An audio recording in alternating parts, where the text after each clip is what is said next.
The agenda this week examined how the $10 a day childcare rollout is going and asked if Canada needed a new wealth tax. The Agenda's Week in Review begins with a lively debate over Ontario Place, the Science Centre, and a privately owned and operated spa. In a sentence or two, how would you characterize the plan as a whole? Ken, I'm going to start with you. Yeah, I'm going to just talk about the steps very quickly, maybe two sentences, how we got here. We created something remarkable for Ontario Place back in 1970-71, a progressive conservative legacy project. We then got lost for decades when we kept calling what was a great waterfront park a business that had to be monetized. We ended up, the government, telling a big lie about the whole thing, that it was decrepit. The drumbeat on that started right after the election in 2018. All could be trashed. And all of that was to justify a truly horrible solution that nobody wanted or needed. All right, Asma. Yeah, Ontario Place is cherished, and it's been a cherished place for generations. I'm one of those that I count amongst the generations that cherish it. And it has actually demonstrated that it can be a welcoming, green, and publicly accessible space for all of us to enjoy. And what we're talking about is one of the most valuable pieces of waterfront real estate in North America.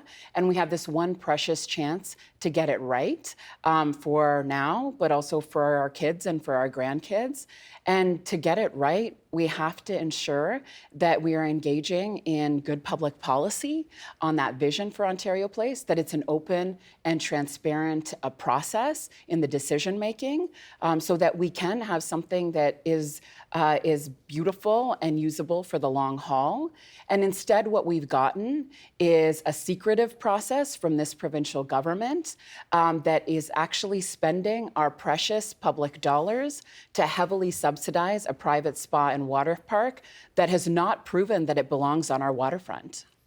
Anna, in a sentence or two. I'm going to pick up on actually the spending of over $500 million to subsidize a private spa that most Torontonians won't be able to access a private company that I don't think anybody wants on our waterfront.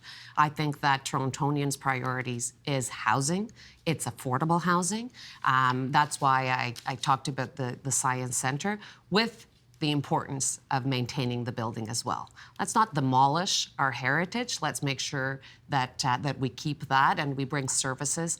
But above all, it's housing. And so it's very disturbing to see this amount of money and resources being spending on a private company on our waterfront where our major priority needs to be housing. So Anna, there has been a lot of ambiguity about your position. I've heard you say what you've just said. To be clear, you're against the spa? Yes.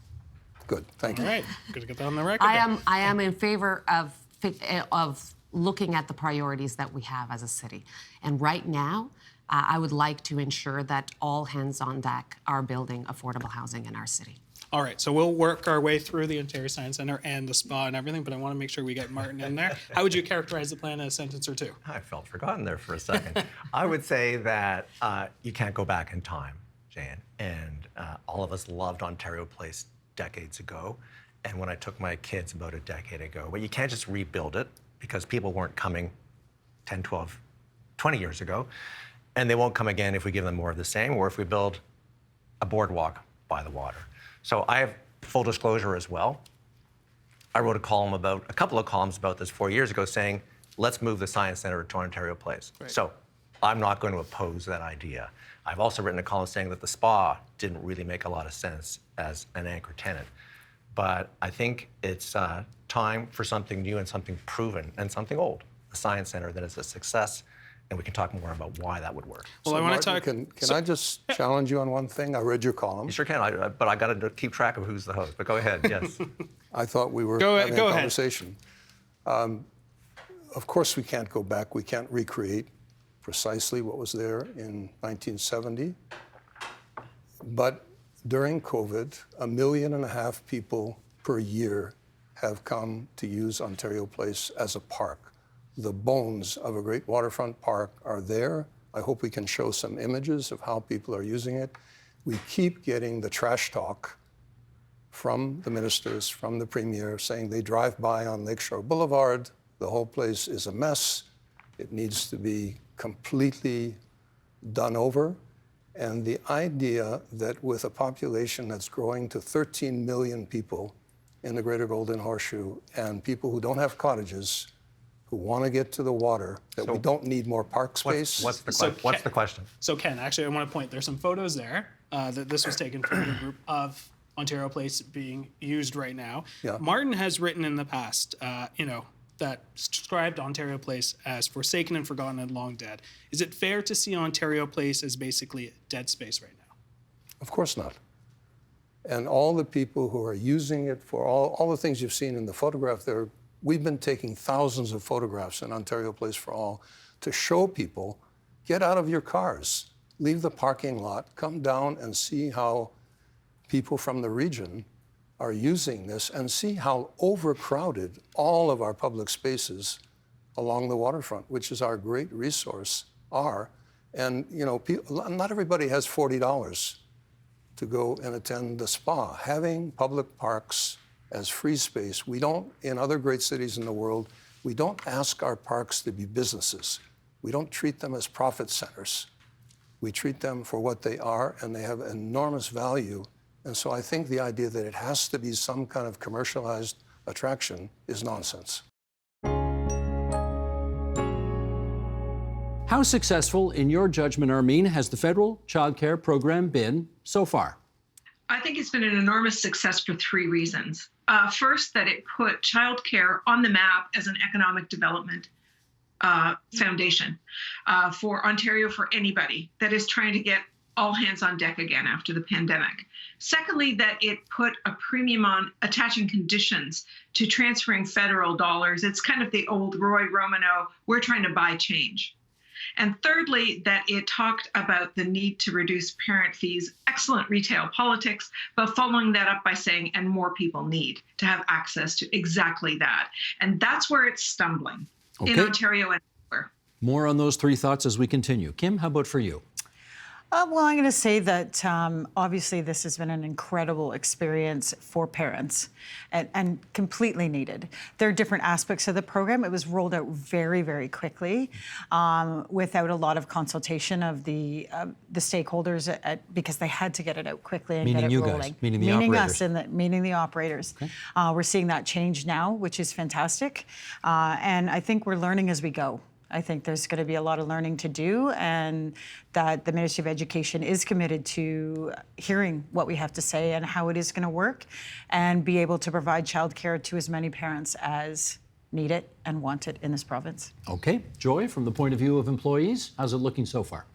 Yeah, so far what we see is that we have more enrollment because the parents are coming out to the workplace to bring their children so that they can go to work. So it's a good thing, I presume. There's a good thing, yeah, more enrollment, and parents are getting more money in their pockets because the government is reimbursing them for the payments they made in the past. So mostly positive as far as you're concerned? Positive in terms of for the parents and for the children. How about for you, for the people who work there? For the people that work there, it's been like hectic for us because lower fees is not being matched with wages and salaries. So now we have a high turnover in terms of our supply staff. So because it's not helping the cost of living, so they're not staying. So sometimes people stay for 2 hours, 1 day, 1 week, and they leave. So we get burnt out because the government hasn't looked into wages and salaries. Okay, we will pursue that. That's an important angle we'll want to pursue as well. Jameson, how about from your point of view? A+ as an idea, B+ as execution. So I would agree with Armine. I don't think we've ever heard as much public discourse about childcare as we have in the last 12 months. That's a wonderful thing. I think we're all learning about the business of childcare as well as the impact of childcare. We all learned it during COVID, those of us who were home with kids. I think we learned the benefit and value of those people who provide care and education to our kids during the day. So now we're finding out about the execution going forward, and that's going to be the hard work that we're doing with both federal and provincial governments. So far, proud of the national infrastructure, but more execution to proceed with. All right, let's find out what the issue is. A+ for idea, so obviously you love the idea. B+ is not bad, but obviously could be better. What needs to be better? Yeah, and B plus with a trend line, right? I think it's been tough for operators. There's been a lot of back and forth on what the funding model is going to be, how quickly we are moving towards $10 a day. So in the last year, we had a 50% reduction of the fees. That's wonderful for families. That's wonderful for parents. That's wonderful for kids. As operators, the ins and outs of those checks coming in from parents and then money going back out to parents, that's an operational barrier that we're all having to go through. And then trying to get the clarity from the provincial government about what the funding formula is going to be going forward. That's where I'd give it a B+, and I would accord with Joy. You know, if you build it, the people will come. We also need the people to provide the care to the little people who are coming. And that's the major part of execution that we need to work on. Armin, let me follow up with you on this issue of childcare as economic development. I know a lot of the rollout has transpired during an international pandemic, so it may be difficult to get a great understanding of sort of long range how this is all going to work out because the circumstances were not ideal in the beginning. But what do we know right now in terms of how effective it's been as a lever for economic development? It is ineffective as a lever for economic development if you cannot get the staff to stay. There is money there to train them to do actually early childhood education. Don't forget, human beings from 0 to 5 are sponges. They learn how to learn in this window. They get ready for school and they get ready for life in what they learn in those years. And we want their parents to fully deploy whatever human capital they got in the labor market. And that isn't always providing unpaid care for their kids. That's minimizing their potential. And so where we kind of drop the ball on this whole story, make it cheaper for parents, increase enrollment, add spaces, is exactly what Joy was talking about. Do you know that in Ontario right now, the starting wage for a registered ECE who might have sunk between 2 and 4 years of their lives to study how to be an ECE and spent somewhere between $10,000 and $30,000 to do so, is paid $19 an hour as a starting wage, and that person could be making the same money working as a pet groomer based on Indeed's job boards. And in fact, I was looking at this up, in garbage workers in Ontario get paid $25 to $30 an hour plus benefits. So we pay more to the people that throw our garbage out than the people that are developing our next generation of human beings. It seems to me like a massive oversight in the way the program was developed and funded to begin with, where we talk about the need for better workers to be able to do basically the hat trick being get more parents to work, increase purchasing power because they're working more, so you're fueling all businesses, and then you're developing the skills of the next generation. That's the hat trick. We're doing number 1 and number 2 and not number 3. It's just a waste of money.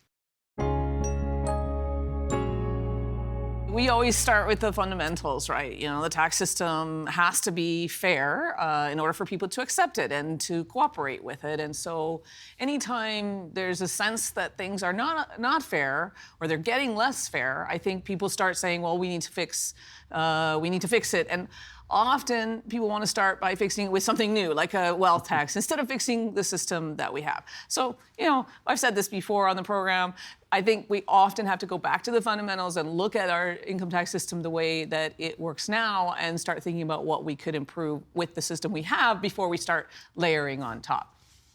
Tyler, what does that comment say to you about what constitutes wealth in this country? Well, look, I think it is realistic for people to know that, wealth has actually improved quite a bit over the course of the last 15 years. People have actually gotten richer. And that's true in all groups for the most part, except the very poorest in our society. But the old adage, you're richer than you think, is actually true. And in fact, wealth inequality has actually improved even post-pandemic. In the last 3 or 4 years, something that I think would be shocking to a lot of people. But I think this goes to a basic question of, do people feel like the economy is working for them? And a great example of that, so like Graham, I also teach at the University of Toronto, and students in my class, we were recently talking about tax issues, and when they talked about tax, they said to themselves, I don't feel like I'm going to get ahead, and I also don't feel like I'm going to get ahead because I don't know that I'm going to be able to buy a house. And so I don't know that that translates into we have to therefore change the tax system to address that problem, but we have to be able to show people that they are able to get ahead in society. Okay, Birute, how do you react to what you just heard from Paul and the rest? Well, I will tell you that I work with older clients who do estate planning work, and they are very dismayed at the already high level of taxation.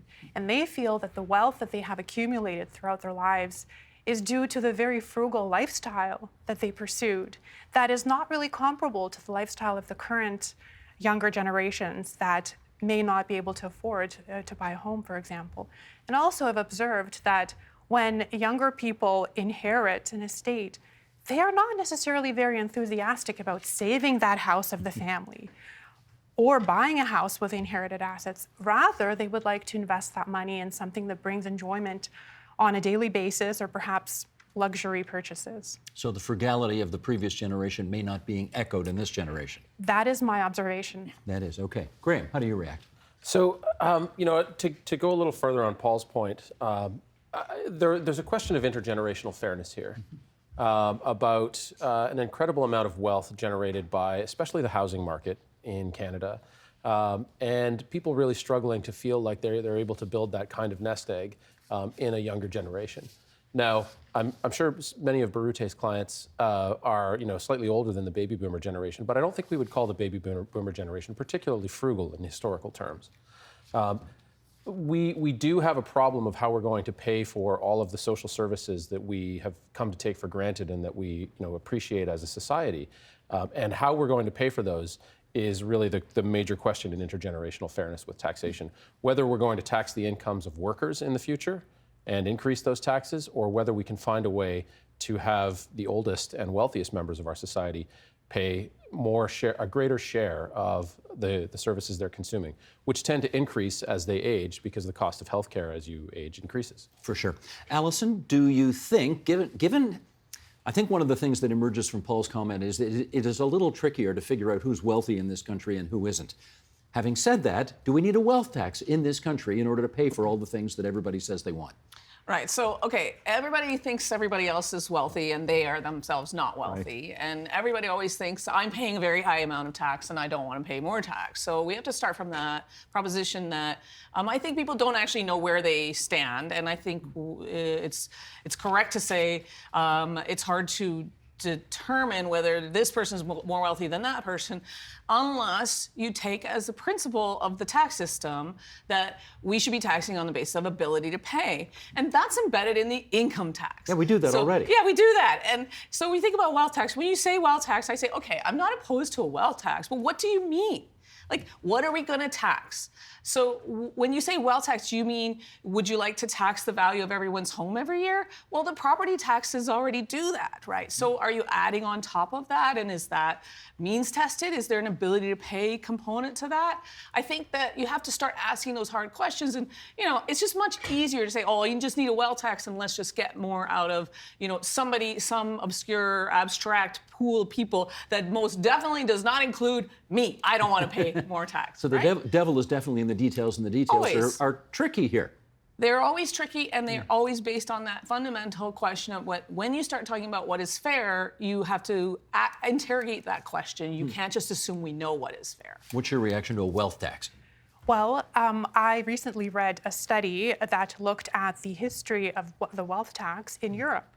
So currently, there are still 4 countries in Europe that levy the wealth tax, 3 of them on the global assets of a resident, which are Norway, Spain, and Switzerland. And in Norway and Switzerland, these taxes have been levied since the 19th century. Now, in 1996, there were actually 12 countries that levied this tax.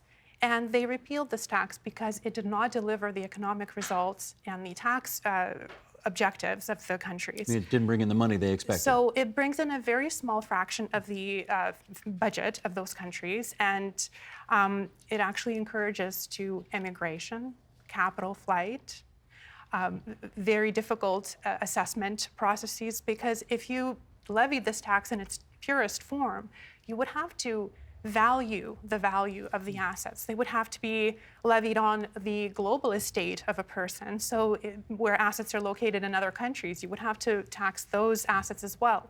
But how do you properly assess the value? So- Do you require an annual valuation? Too complicated then. It's very complicated. It may be a good idea, but it definitely needs further assessment. Tyler, how about you?